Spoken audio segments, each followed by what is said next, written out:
স্থানীয় সময় রোববার সন্ধ্যায় অস্ট্রেলিয়ার সিডনিতে ভয়াবহ বন্দুক হামলা চালানো হয়। জনপ্রিয় বন্ডাই সমুদ্র সৈকতে ইহুদিদের হানুকা উৎসব চলাকালে এই হামলার ঘটনা ঘটে। এই ঘটনায় বেশ কয়েকজন হতাহত হয়েছেন। আতঙ্কে রয়েছেন প্রবাসীরা। সিডনির সবচেয়ে ফেমাস বিচ বন্ডাই বিচ, সেখানে দুইজন শুটার গিয়ে ওপেন ফায়ার করছে, যার কারণে বহু মানুষ হতাহতের শিকার হয়েছেন। তো পুরো এলাকা পুলিশ ঘিরে রেখেছে। আমরা যারা বাঙালি কমিউনিটির আছি তারা এখন খুবই আতঙ্কে আছে এবং ওখানকার পরিস্থিতি খুবই ভয়াবহ।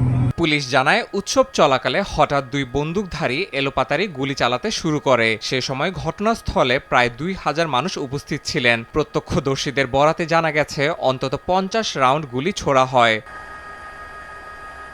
নিউ সাউথ ওয়েলস পুলিশের তথ্য অনুযায়ী হামলায় একজন বন্দুকধারী পুলিশের গুলিতে নিহত হয়েছেন। অপরজন গুলিবিদ্ধ অবস্থায় আটক রয়েছেন। পুলিশের দাবি হামলাটি পরিকল্পিত ছিল। নিহতদের মধ্যে শিশু ও পুলিশ সদস্যও রয়েছেন বলে নিশ্চিত করেছে কর্তৃপক্ষ।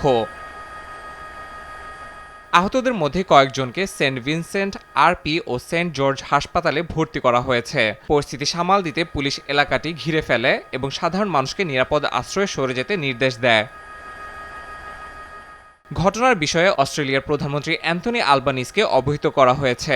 প্রধানমন্ত্রীর কার্যালয় এক বিবৃতিতে সবাইকে নিউ সাউথ ওয়েলস পুলিশের নির্দেশনা অনুসরণ করার আহ্বান জানিয়েছে। ইয়াসিন মোহাম্মদ জিসান, সময় সংবাদ।